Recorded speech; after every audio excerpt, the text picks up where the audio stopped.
Bismillahirrahmanirrahim. Assalamualaikum warahmatullahi wabarakatuh. Alhamdulillahirabbil alamin wassalatu wassalamu ala asyrafil anbiya'i wal mursalin sayyidina Muhammadin wa ala ali sayyidina Muhammad, amma ba'du. Di pertemuan ini materi kita di struktur fisiologi hewan adalah tentang animal respiratory system atau sistem pernafasan pada hewan. Outline pembahasan kita ini akan dimulai dengan pendahuluan, kemudian nanti akan saya jelaskan mekanisme secara umum proses pertukaran gas-gas pernafasan dalam tubuh hewan. Kemudian akan kita bahas desain dari organ pernafasan dan medium respirasinya, dan terakhir nanti kita akan mendiskusikan beberapa studi kasus tentang modifikasi organ-organ pernafasan pada hewan. Oke, di pendahuluan saya mencantumkan 3 poin. Saya rasa ini yang penting ya. Yang poin pertama ini adalah the definition of pernapasan. Definisi dari pernapasan atau pertukaran gas. Ini definisi yang paling sederhana, pertukaran antara oksigen dan karbon dioksida antara cairan tubuh hewan dengan lingkungan tempat tinggal hewan. Ya. Jadi pernapasan atau pertukaran gas adalah pertukaran gas oksigen dan karbon dioksida CO2 antara cairan tubuh hewan dengan lingkungan tempat tinggal hewan. Nah, lingkungan tempat tinggal hewan ini dibagi menjadi 2 tempat secara umum. Yang pertama di darat dan yang kedua akuatik, di perairan. Nah, 2 tempat tinggal ini memiliki karakteristik yang berbeda. Kemudian oksigen yang diambil oleh hewan itu digunakan untuk memproduksi energi dalam bentuk adenosin trifosfat. Ini sering sekali disebut adenosin trifosfat atau singkatannya ATP, melalui serangkaian reaksi yang namanya oksidasi. Nah, di samping dia mengambil oksigen, hewan juga akan melepaskan gas yang lain yang namanya karbon dioksida. Jadi oksigen ini diambil, karbon dioksida dilepas keluar tubuh. Nah, ini diagram skematik tentang langkah-langkah pertukaran gas, dan ini mekanismenya secara umum sama di semua taksa hewan, meskipun organ-organnya berbeda. Kalau yang dicontoh ini organnya adalah lungs atau paru-paru. Nah, yang pertama dari atmosfer. Atmosfer ini mengandung gas-gas pernafasan, di antaranya adalah oksigen. Nah, nanti detail dari jenis-jenis gas yang dikandung oleh atmosfer ada di buku ajar. Nanti akan kami sebarkan buku ajar itu, masih proses penyusunan. Salah satunya oksigen ini. Oksigen kemudian nanti akan masuk ke dalam paru-paru. Oke, ini diagram skematik dari paru-paru. Kemudian oksigen di paru-paru ini akan diambil oleh ini, ada pembuluh darah. Yang ini ada pembuluh darah warna biru dan warna merah. Yang warna biru ini pembuluh darah yang membawa gas-gas karbon dioksida. Sedangkan yang warna merah ini pembuluh darah yang membawa gas-gas oksigen. Nah, oksigen yang dari paru-paru akan bertukar dengan karbon dioksida yang dibawa oleh ini pembuluh darah yang namanya pembuluh darah vena. Oke, karbon dioksida tanda panahnya naik, kemudian yang oksigen tanda panahnya turun. Oke, bentar. Nah, setelah oksigen diambil, kemudian oksigen akan diangkut lagi oleh pembuluh darah arteri. Yang ini pembuluh darah arteri menuju ke jantung. Oh maaf, ini yang kalau yang keluar dari paru-paru bukan arteri, pembuluh darah vena pulmonari namanya. Ini pembuluh darah vena pulmonari dibawa ke jantung. Nah, nanti oksigen yang ada di jantung ini akan disebarkan ke seluruh akan dipompa ke seluruh permukaan tubuh mengikuti melalui pembuluh darah ini, pembuluh darah arteri ini, terus sampai dia menuju sel tubuh. Ini diagram skematik sel tubuh itu yang ini, tissue cell, ini sel-sel di jaringan. Nah, di sini nanti akan pertukaran lagi karbon dioksidanya, maaf, pertama oksigennya. Oksigen yang dibawa oleh pembuluh darah arteri ini akan digunakan oleh sel ini untuk melakukan reaksi pernafasan, respirasi. Ini food plus O2 akan menghasilkan karbon dioksida tambah H2O tambah ATP. ATP ini yang energinya. Nah, karbon dioksida ini diangkut lagi oleh pembuluh darah yang namanya pembuluh darah vena, dibawa dia ke jantung. Nanti dari jantung karbon dioksida diangkut lagi dia ke paru-paru. Di paru-paru dia bertukar kembali dengan oksigen. Nah, karbon dioksida di paru-paru akan dikeluarkan, ini tanda panahnya ke atas, okay. Dikeluarkan sebagai gas pernapasan yang keluar dari sistem pernapasan. Nah, seperti ini langkah-langkah pertukaran gas secara umum dalam tubuh hewan.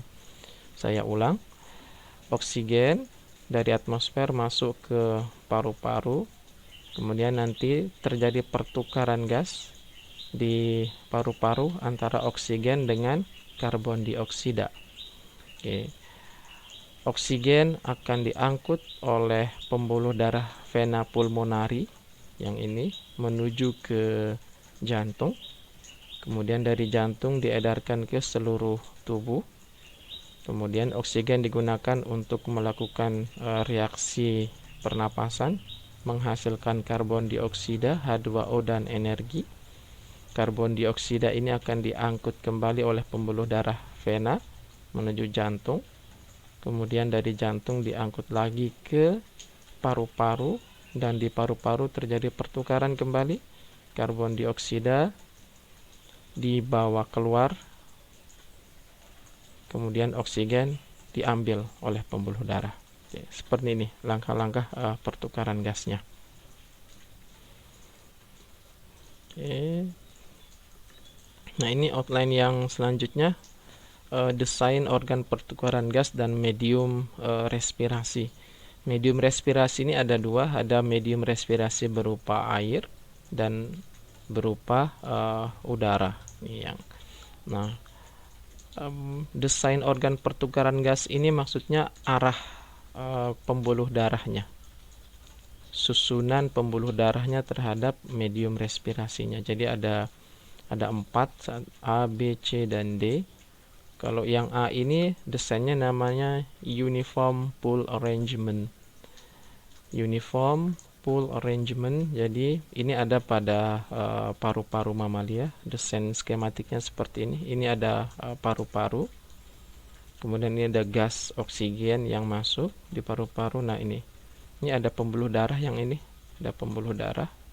Jadi pembuluh darahnya langsung mengalami pertukaran dengan gas-gas yang ada di paru-paru. Susunannya seperti ini. Ya. Jadi di sini gasnya ini tidak, atau mediumnya tidak mengalir ya, tidak mengalir. Udaranya tidak mengalir di dalam paru-paru, tapi darahnya yang bergerak seperti ini.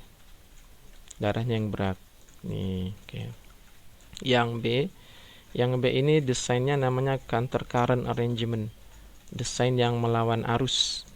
Maksudnya ini ada di ikan contohnya, insang pada ikan.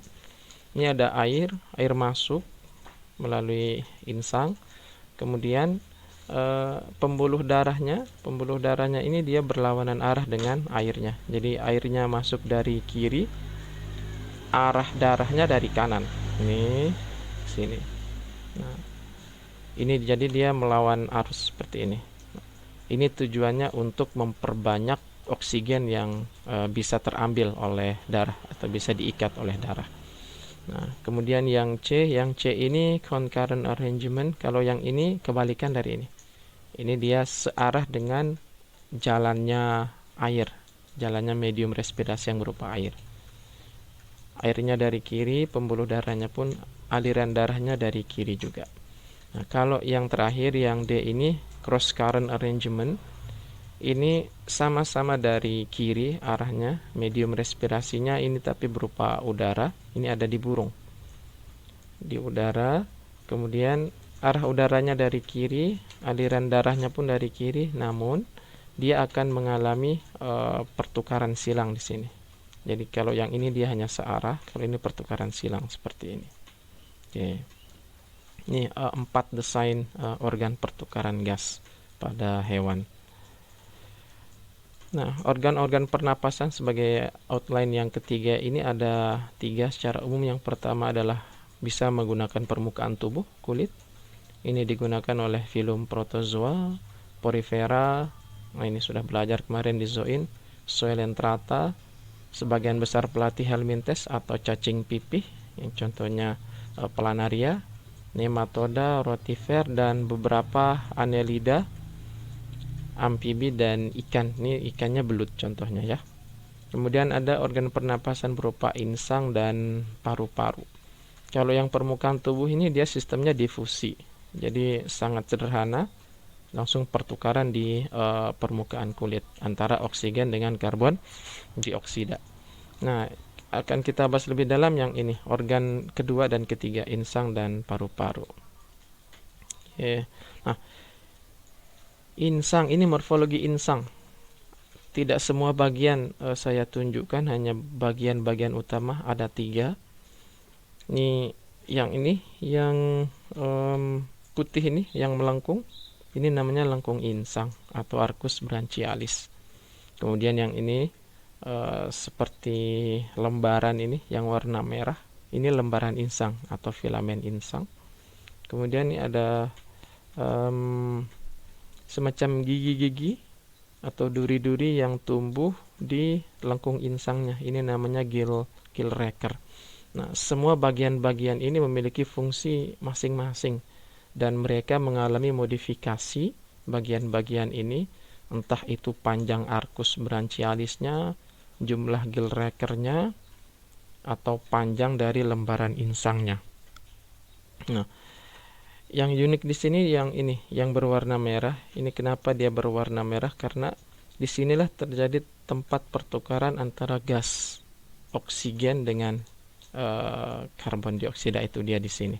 Jadi di sini kaya dengan pembuluh darah kapiler yang banyak mengandung eritrosit atau sel darah merah, makanya full warnanya merah. Di sinilah tempat pertukaran gasnya, pengambilan oksigennya. Oke. Nah, seperti yang saya sampaikan sebelumnya, insang ini mengalami modifikasi struktur tergantung pada lingkungannya, tergantung pada kebiasaan makannya, dan tergantung pada asupan atau konsentrasi oksigen yang ada di lingkungan. Yuk, coba kita studi kasus yang ini. Ya, ada dua gambar insang ini.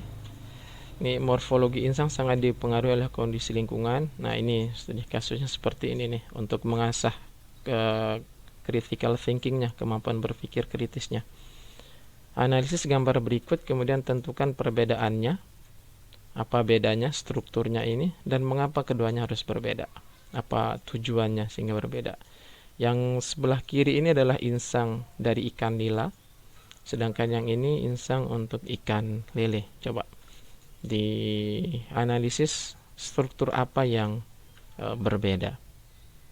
Oke, nanti saya akan evaluasi pekan depan. Saya tanya secara random struktur apa yang berbeda dan mengapa dia harus berbeda. Ditunjuk nanti bagian-bagiannya. Oke. Oke, kita studi kasus yang lain lagi, yang kedua nih.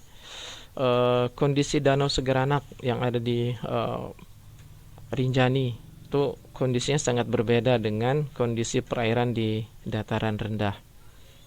Nah, tadi di slide sebelumnya, morfologi insang itu sangat dipengaruhi oleh kondisi lingkungan. Sekarang ada 2 kondisi lingkungan yang berbeda antara perairan di Danau Segeranak dan di dataran rendah. Nah, pertanyaannya atau bahan untuk diskusinya, analisislah apakah akan terjadi modifikasi insang pada ikan di Danau Sekiranak. Kemudian prediksilah atau perkirakan pada bagian insang yang mana akan terjadi perbedaan struktur. Oke. Ini juga 1 minggu waktu teman-teman untuk memikirkannya. Pekan depan akan saya cross check secara random. Organ yang selanjutnya paru-paru. Nih, paru-paru. Oke, ini ada gambar skematik ya. Ini gambarnya bagus. Nggak ada kuda, kemudian dia berikan organ-organ sistem pernafasannya, mulai dari mulut, kemudian ke laring. Ini trakea. Ini kemudian trakea bercabang membentuk bronkus kanan dan kiri. Kemudian bronkus nanti bercabang lagi membentuk bronchiolus, dan akhirnya terbentuklah alveolus dan paru-paru. Oke, kalau diperbesar gambar 1 ini skematiknya seperti ini. Jadi ini ada terminal bronchiolus, ini artinya percabangan dari bronkus yang bronchiolus, kemudian membentuk kantong yang namanya kantong alveolus. Alveolus yang ini, kemudian gabungan dari semua kantong itulah yang disebut dengan nama pulmo atau paru-paru. Nih kalau diperbesar lagi kantongnya. Oke, yang ini bronchiolusnya. Nanti di terminal bronchiolus itu atau di ujung bronchiolus akan membentuk kantong, satu kantong namanya alveolus yang ini. Ini alveolus, kantong kayak anggur ya, persis seperti anggur lah, seperti anggur. Oke, gabungan dari semua alveolus ini menjadi paru-paru. Ini skematiknya. Dan ini ada pembuluh darah. Nih, pembuluh darah yang warna merah ini pembuluh darah vena pulmonari yang bertugas tadi mengangkut oksigen dari paru-paru. Sedangkan yang warna biru ini ini pembuluh darah yang mengangkut darah kaya dengan karbon dioksida. Di sini akan terjadi pertukaran di alveolusnya ini, di kantongnya. Jadi paru-parunya bertukar dengan mekanisme yang saya jelaskan di awal tadi. Oke. Ya, ini skematik. Coba kita lihat realnya. Kita lihat gambar realnya. Nah, nih juga nih studi kasus nih. Banyak studi kasus nih biar belajarnya langsung real pada kenyataan, tidak di teori-teori. Nih, coba nih. Ini ada sistem respirasi pada aves ayam nih, pada ayam yang sudah saya bedah beberapa bulan yang lalu. Nah, nih analisislah gambar di samping, kemudian tentukan nama-nama bagian yang ditunjuk. 1, 2, 3, kemudian 4. Sama fungsinya, ya lupa saya tulis. Nama bagian yang ditunjuk dan fungsi bagian-bagian itu. Oke. Nah, ini juga studi kasus yang terakhir ini. Ini ada 3 desain pulmo atau paru-paru pada amfibi, reptil, dan mamalia. Ternyata ada bedanya ini, ada perbedaannya. Oke. Nah, tugas teman-teman bandingkan struktur paru-paru hewan-hewan pada gambar di samping. Apakah ada perbedaan atau tidak? Nih, ini yang paru-paru amfibi, paru-paru reptil, dan paru-paru mamal, termasuk manusia yang ini. Oke. Ya, ini beberapa studi kasus yang saya harapkan bisa membangkitkan kemampuan untuk berpikir kritis ya. Ya, baik, itu saja materi kita pada pagi ini. Selamat belajar dan menganalisis kasus-kasus yang sudah diberikan di pertemuan ini. Kita akan cek jawabannya pekan depan secara random. Assalamualaikum warahmatullahi wabarakatuh.